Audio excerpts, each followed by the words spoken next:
Yesus pernah jadi mayat hidup beberapa jam. Mayat hidupnya pakai quote and quote ya, pakai tanda petik. Bapak Ibu Saudara, cara saya menjelaskan supaya mudah ya. Tapi ini kan jadi bombastis toh Pak Pendeta HTD. Yesus pernah jadi mayat hidup beberapa jam. Ya, didukung ayat Alkitab. Begini ya. Minggu pagi-pagi ya, Maria Magdalena ke kubur, lihat kuburnya sudah kosong, lalu di belakang dikira ada penjaga taman ya. Bu, nyari siapa bu? Gitu. Pak, penjaga taman, ini bahasa saya ya, biar mudah dimengerti. Bapak penjaga taman, kalau memang engkau mengambil mayat Tuhanku, ada di mana? Ya. Terus Yesus berkata, Maria. Maka saat itu juga Maria langsung tahu, gitu. Rabuni, gitu ya. Yohanes 20 ayat 15-16 lalu 17, jangan pegang aku. Jangan pegang aku dulu. Aku akan pergi ke Bapakku, Bapamu, Allahku, Allahmu. Kalau di kitab Matius ya, Yesus berkata, kasih tahu ke yang lain, Matius 28 ayat 10, suruh pada kumpul di Galilea. Nanti aku akan mendahului datang ke Galilea. Kapan Yesus jadi mayat hidupnya itu? Yesus itu sebenarnya bangkitnya Sabtu malam. Perhatikan baik-baik Bapak Ibu Saudara. Yesus itu bangkit Sabtu malam kurang lebih jam 23 malam. Atau sebelum jam 00. Karena harus digenapi yang namanya Matius 12 ayat 40, harus 3 hari 3 malam dalam rahim bumi. Jadi Yesus dipastikan bangkit Sabtu malam sebelum jam 00. Bangkit pakai tubuh yang disalib itu ya, pakai tubuh itu, terus dia sebagai di taman situ, itu kan kuburannya di daerah taman, itu ada taman kuburan ya. Lalu Maria pagi-pagi ke kubur. Yang dilihat oleh Maria itu tubuhnya Yesus yang mayat yang bangkit itu. Ya, mayat Yesus yang tadi dikubur ya, kemarin 3 hari 3 malam dikubur itu, dia bangkit dengan tubuh yang disalib itu. Ya, itu mayat hidup. Makanya nggak boleh dipegang. Jangan pegang aku dulu gitu ya. Jangan ya. Kalau kamu megang aku, nanti tersiar berita, Yesus mayat hidup. Yesus jadi mayat hidup. Sebab masih sama, tubuhnya masih sama, ya masih begitu, bekas lukanya ada, mayatnya hidup. Lalu Yesus harus ke surga dulu untuk sebagai roh. Yesus yang bangkit itu sebagai Tuhan dan Kristus, dia kan roh. Surga dulu sebentar, beberapa jam. Lalu aku akan mendahului ke Galilea, Matius 28 ayat 10. Dan itu benar. Yesus ke Galilea duluan, jadi hanya beberapa jam Yesus jadi mayat hidup. Ya, dari jam 11 malam Sabtu sampai pagi mungkin jam 6 lah. Sekitar 6 jam Yesus jadi mayat hidup. Betul-betul mayat hidup yang tubuhnya kemarin beberapa hari lalu disalib itu. Ya. Pencernaannya masih begitu. Ya. Masih artinya sistemnya masih sama begitu ya, masih sama. Lalu dia harus naik dulu ke surga, ke Bapakku, Bapamu, ke Allahku, Allahmu, baru datang lagi pertama kali ke Galilea. Ya, itu sudah menampakkan diri. Yesus sudah roh itu.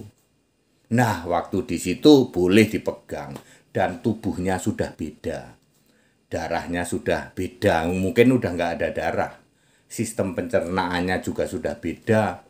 Karena dia bisa tahu-tahu datang, nanti juga nembus dinding, bisa menghilang.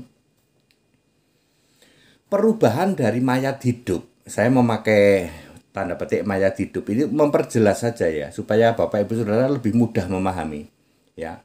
Mayat hidup ini ya berubah menjadi tubuh kebangkitan yang roh, yang sistem pencernaannya beda, sistem ya sel-selnya beda, sehingga tubuh kebangkitan ini bisa ngilang, bisa nembus dinding, bisa dipegang. Ya, jadi clear, Maria tidak boleh megang Yesus yang masih mayat hidup. Nanti beritanya heboh. Maria melihat Yesus mayat hidup, tubuhnya masih sama, sistemnya masih sama. Itu mayat hidup selama kurang lebih 6 jam ya. Dari Sabtu jam 12 malam ya sampai subuh-subuh ketemu Maria, ngobrol sebentar, mungkin jam 6 pagi ya. Maria pergi, Yesus juga naik ke surga. Lalu kurang lebih nanti jam 9 atau mungkin jam setengah 10, tahu-tahu Yesus sudah ada di Galilea. Lalu murid-murid pada berkumpul, nanti malamnya lagi datang ke murid-murid, nembus dinding. Yesus kurang lebih menampakkan diri 17 kali selama 40 hari. Jadi clear ya, tubuh fisik berubah menjadi tubuh kebangkitan. Lalu naik ke surga, ditutupin awan, berubah lagi jadi tubuh kemuliaan. Kalau tubuh kemuliaan nggak bisa dipegang ya, wajahnya saja seperti matahari terik kok, gosong nanti kamu ya. Sekarang Yesus adalah seperti itu. Anda lihat Yesus ya gosong. Kalau dulu waktu tubuh kebangkitan dipegang nggak apa-apa. Clear Bapak Saudara? Penjelasan seperti ini mengedukasi kita semua ya. Jangan bingung. Yohanes 20 ayat 17. Jangan pegang aku. Ya, itu maksudnya ya. Ya, jangan pegang aku mau pergi ke Bapakku, Bapamu. Ya, waktu itu ini bahasa saya, Yesus sedang jadi mayat hidup.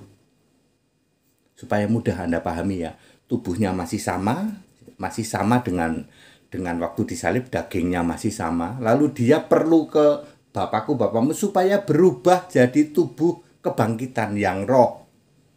Naik dulu, habis itu turun lagi, udah tahu-tahu ada di Galilea, itu sudah tubuh kebangkitan. Anda mau pegang boleh, tapi juga tiap hari nggak pernah ada nginep di tempat murid, nggak ada, dia balik lagi ke surga. Nanti kurang lebih 2 hari sekali turun ya.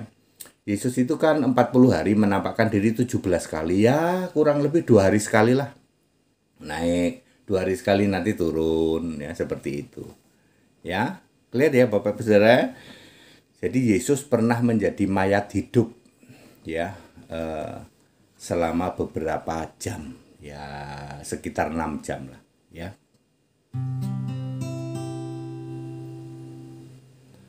Tak berguna iman yang lain selain pada Yesus Kristus. Iman pada Kristus menyelamatkan, bisa jamin surga. Ya, iman pada Kristus yang bisa menyelamatkan, bisa jamin surga. Kristus yang mana? Kristus yang sudah naik ke surga. Kalau Kristus yang waktu di bumi, yang artinya yang diurapi, ya nggak bisa.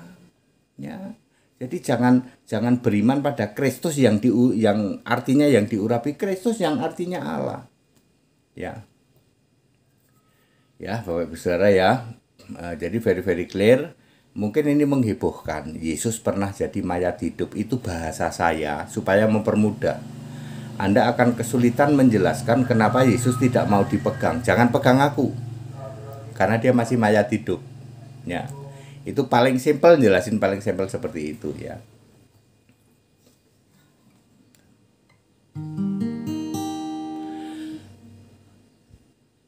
Banyak orang coba selidiki Alkitab, kitab suci. Kamu sangka olehnya bisa punya hidup kekal. Ulangi lagi ya. Banyak orang coba selidiki Alkitab, kitab suci. kamu sangka olehnya bisa punya hidup kekal. Memang benar adanya, sudah tertulis dalam kitab suci tentang Yesus Tuhan Allah Maha Kuasa.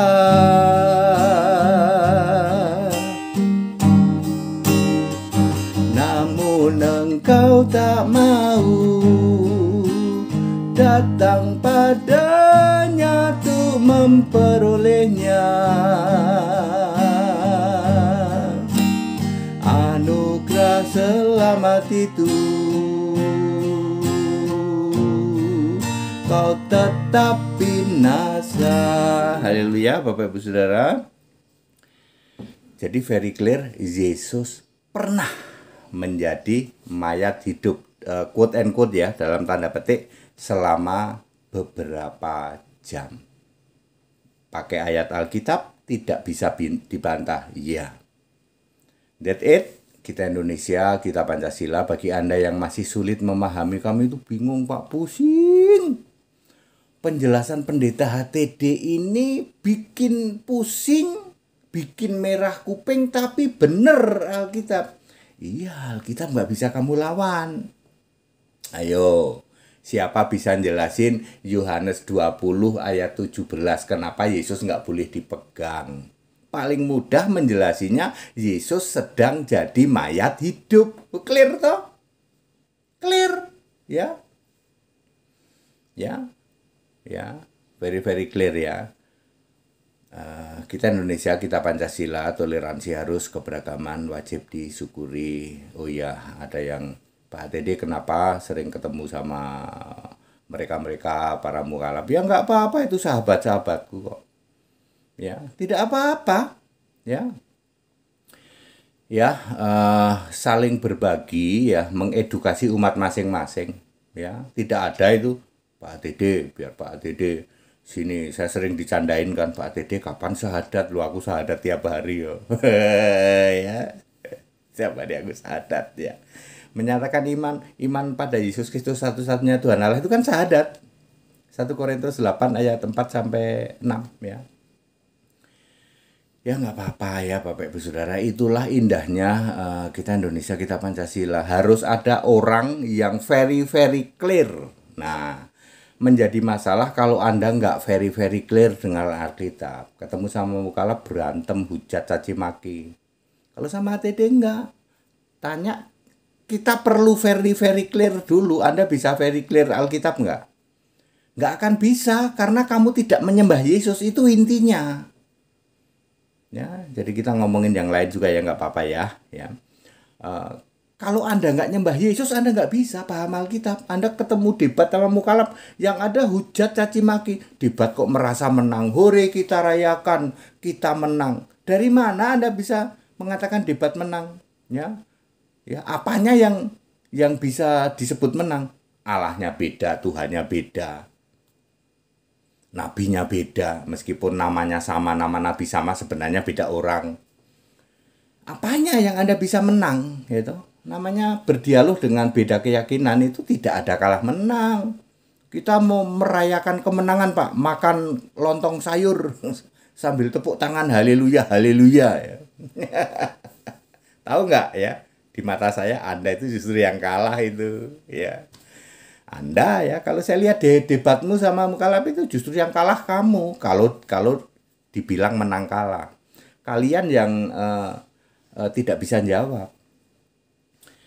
Ya seperti itu ya. Dalam Bingkai Indonesia Pancasila boleh kok berdialog itu, dan fine saja ya, fine saja ya. Seperti sering saya bilang, saya juga ditanya, Pak HTD ada nggak yang dari Muslim dibaptis? Ini ada.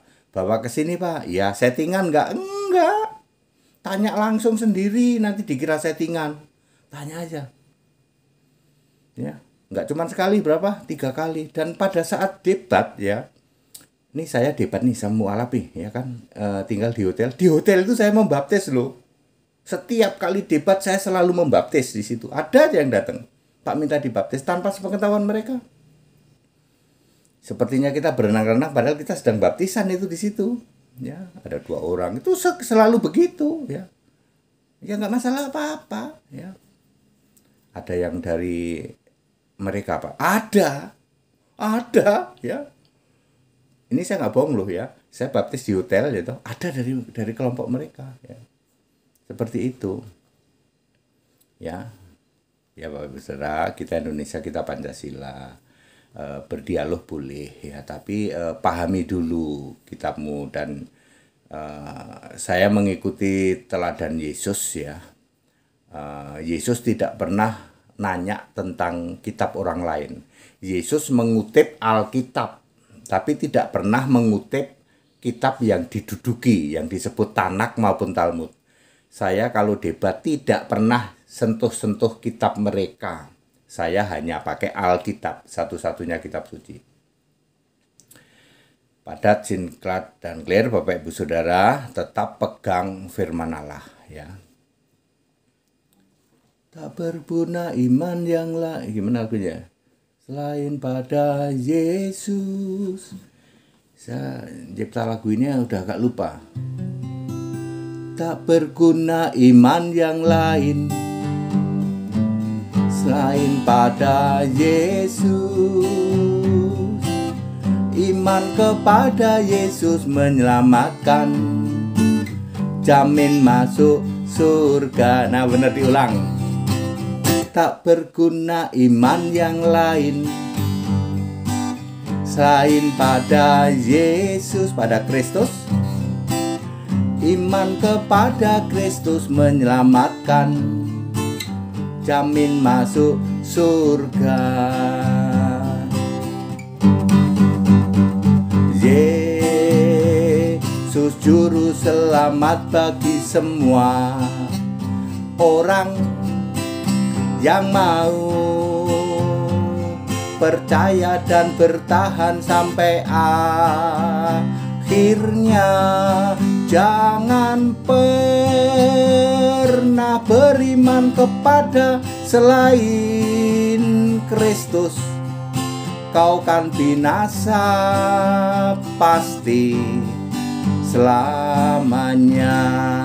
Haleluya, segala hormat kemuliaan untuk Yesus Kristus, satu-satunya Allah yang benar. Jangan lupa, kita Indonesia hidup di dunia ini untuk bertoleransi. Di surga nanti nggak ada toleransi. Toleransi, menghormati itu, keyakinan itu adanya di bumi. Kalau sudah di surga itu yes or no, hitam dan putih. Surga, neraka, ya, firdaus, alam maut, begitu. Kalau sudah mati, saat hidup di bumi inilah kita bertoleransi. That's it. Haleluya, amin.